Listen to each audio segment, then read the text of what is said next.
Assalamu alaikum students, welcome to CSS PMS track and the part 2 of Advent of Islam in the subcontinent. I'm going to explain that part, and for that purpose we are having this slideshow. So let us continue with our work. So after the Tughlaqs, Timur's invasion occurred in the subcontinent.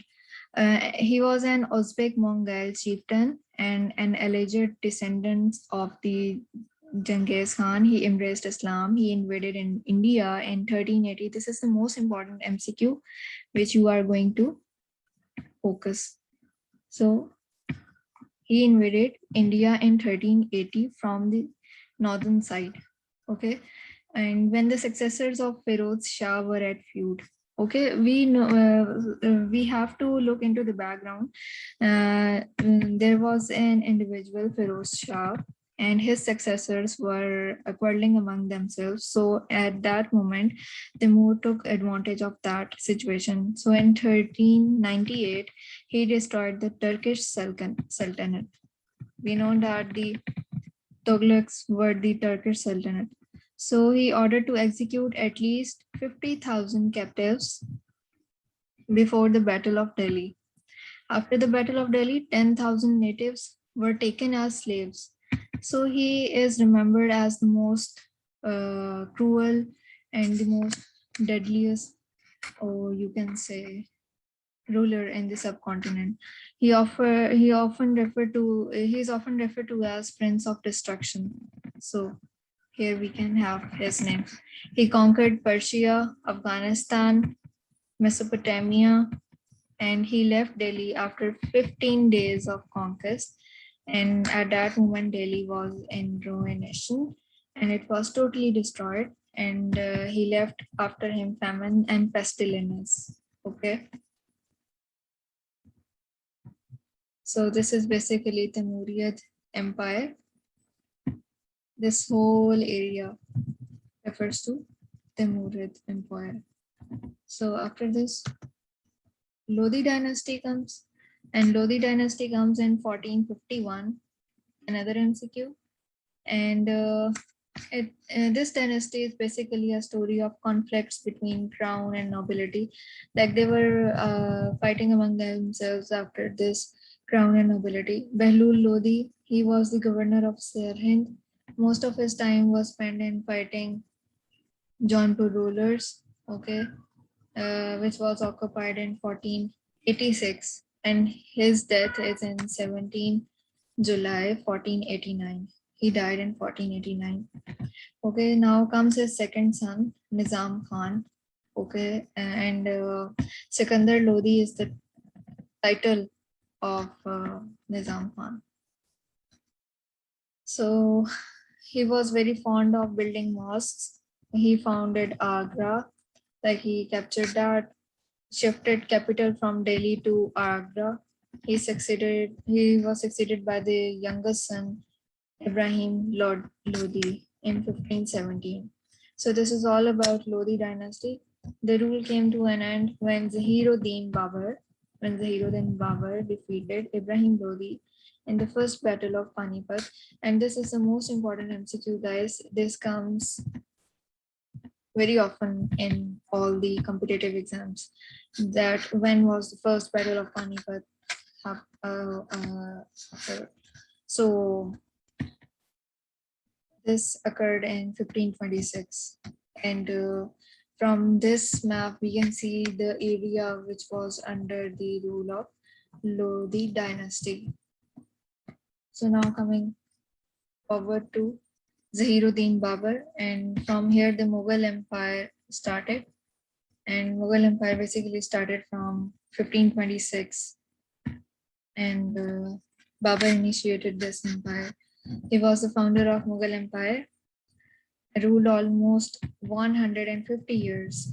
Okay, this is basically his rule. Babur was born in 1483 to Umar Sheikh Mirza, his father. Okay, and the battles that he had fought were Battle of Kanwaha and Panipat, and he died in 1530.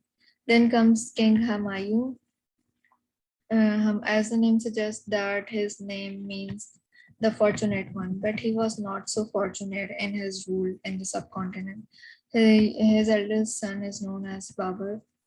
Very irresponsible behavior of this person. He was the governor of Badakh Shah for 20 years, and he was defeated at Kannauj at the hands of Sher Shah. So Sher Shah defeated Humayun, and then comes the rule of Sher Shah Suri.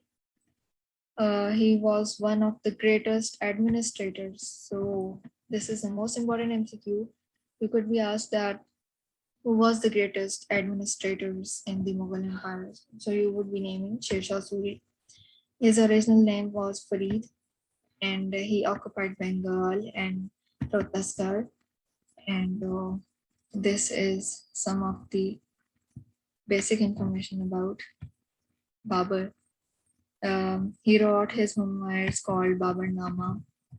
At age 12, he became the ruler of Fargana, present-day Uzbekistan, and he lost Samarkand. Okay, this is very important. He lost Samarkand. He launched his conquest of India, reaching Tanab in 1519. So these are some of the dates that are very important for you to remember, and these are some of the battles.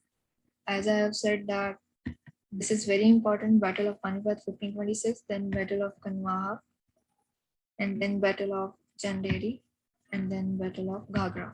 So this is all about this King Humayun in Mughal Empire. Then comes the rule of Akbar. As you are very familiar with this person, his rule started in 1556, and he was hardly 14 when he came to power. And Tardi Beg was the commander of Akbar, and he fled away. And then Himo was the commander of Adil Shah, who occupied Agra and Delhi. And when this Tardi Beg fled away from the scenario or from the stage, this Akbar awarded him with death punishment. Then Bairam Khan was appointed the next commander by Akbar. And then the second battle of Panipat occurred in 5th November 1556. This is again the most important MCQ. You have to remember this second battle of Panipat. Then liberal policy of Akbar towards Rajputs, you people all know about this. Abolished the pilgrim tax imposed on the Hindus, remitted jizya, poll tax on the non-Muslims. He was very lenient towards non-Muslims, and he promulgated Deen Ilahi, and he is famous for this utterance, Deen Ilahi. So he died in 1605, and Mansabdari system in 1570. So Mansabdari system is basically related to the civil services, like we have in our country, these bureaucratic services. So he regulated the imperial services in 1570. So this is the subcontinent at the time of Akbar the Great. So now moving on to Jahangir. Jahangir succeeded to throne on November 1605, and he issued the Dasturul Amal, and this was basically a short documentation of his policies, and these included 12 rules. And he married Noor Jahan. He died in October 1627. So this is all about Jahangir. And then comes Shah Jahan. He is one of the four sons of Jahangir, okay? And his original name is Khurram. He was born on 1592 in January in Lahore. He ascended the throne at Agra. So basically, he occupied Agra when he came to the power. And it happened in 4th February 1628. And with the title of Abu-e-Muzaffar Shahabuddin Muhammad Sahib Kiran Sani. So this is basically the title of Shah Jahan. You have to remember this very important detail. And then his rebellion was with Khan Jahan Lodhi, and famine came there in 1630 to 32, and that affected Gujarat, Khandesh, Deccan. And this is the pictorial representation of Shah Jahan's reign. So now coming to Aurangzeb Alamgir. Aurangzeb Alamgir was the third son of Shah Jahan. This is very important. You have to remember this. And he was born on 21st October 1680. He revolted. Okay, so the Jats were the people who revolted against Aurangzeb Alamgir. Abdul Nabi, a local Muslim officer, destroyed temples of the Hindus in 1661 AD under the rule of Aurangzeb Alamgir. This is his name, and it is very important to remember.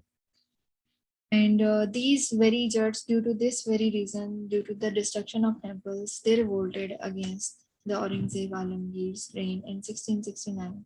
So the Jats were punished in the Battle of Tilpat. This is again very important. So all these names of the battles and their dates and years are very important to remember for you. And his rule is of 49 years. So this is basically a very lengthy rule. And this all area comes under Aurangzeb. So this is all about from my side, and I hope that you I really enjoyed this slideshow and this my effort of producing these slides to you. And kindly subscribe my channel and don't forget to share with your friends and fellows. Thank you.